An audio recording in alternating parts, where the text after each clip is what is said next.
Լեռնային Ղարաբաղից տեղահանվելուց հետո Լիլիթ Չոբանյանի ընտանիքը Արմավիրի մարզի Դաշտ գյուղում տուն է գնել և զբաղվում է ձեռնարկատիրական գործունեությամբ։ Մեղվաբուծությունը որպես բիզնես ուղղություն Լիլիթը ժառանգել է հորից, բայց բուծման նոր մակարդակի է հասցրել այստեղ, ներգրավելով կրթական և դրամաշնորհային մի շարք ծրագրերում։ Մասնակցեցի կանանց հզորացման ուղղությամբ կազմակերպվող դասընթացների, հետո մասնակցեցի Ինոբիզի կազմակերպած դասընթացներին,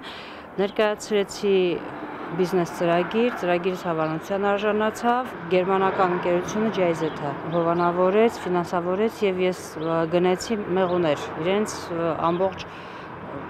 փեթակներով, գույքով։ Երբ նոր էր սկսում 27 փեթակ ուներ, հիմա 70-ից ավելի են։ Գերակշիռ մասը ձեռք է բերել ստացած եկամուտով և ներդրել տնտեսության մեջ։ Մեղրից բացի Լիլիթը մեղվածրարներ, այսինքն նոր ձևավորված մեղվաընտանիքներ էլ է ստանում, նաև վաճառում։ Մեղուների ընտանիք, երբ որ մեծացնում ենք, մեղուն բազմացնում ենք, արդեն այդ զարգացած, բազմացած մեղուներից մի փոքր ընտանիք ենք կազմում, 5 շրջանականոց ընտանիք, որն էլ հենց մեղվածրարն է։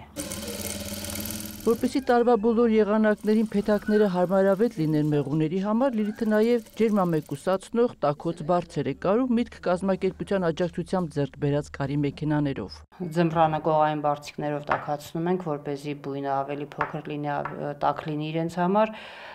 իսկ ամռանը կողային բարձերը հանում ենք, փոխարենը մնում է միայն վերևի բարձերը, որոնք էլի պաշտպանում են արևի ճառագայթներից։ Դաշտ գյուղում, որտեղ ապրում է, գարունը շուտ է գալիս։ Դա մեղվապահության համար ամենահարմար շրջանն է և այստեղ մեղուները ավելի վաղ են սկսում աշխատել։ Իսկ հետո փեթակները տեղափոխում են լեռնային գոտի։ Ստացած մեղրը լեռնային և անտառային տեսակի են։ Լիլիթը նաև ընկուզեղենով և շրջանակով մեղր է արտադրում։ Ասում է, թեև ինքնաբավության չի հասել, չի էլ դժգոհում, որովհետև զրոյական կետն արդեն հաղթահարել է։ Նույնիսկ Քաթարում էքսպոյի է մասնակցել և համագործակցության առաջարկ ստացել։ Առաջարկեցին, կարող եք շաբաթական 10,000 բան կա, մեղր ուղարկել մեզ։ Մենք արդեն մնացինք փաստի առաջ, իհարկե ոչ։ Պահանջը քանակը շատ մեծ է, հենց դրա համար եմ ուզում մեղվանոցը մեծացնել, տնտեսությունը մեծացնեմ, արդեն բրենդը պատրաստ ունենք, պրոդուկտը արդեն ունենք, մնում արդեն քանակի խնդիրը լուծենք և մի քանի հատ էլ փաստաթղթային խնդիրներ։ Ծավալը, որ առաջարկել են արտասահմանցի գործընկերները, Լիլիթն իր համեստ հնարավորություններով առայժմ ապահովել չի կարող։ Համագործակցության համար գործընկերներ է փնտրում նույն տարածաշրջանից, մեծ մեղվանոց ունենալու և բարձրորակ մեղր արտադրելու նպատակով։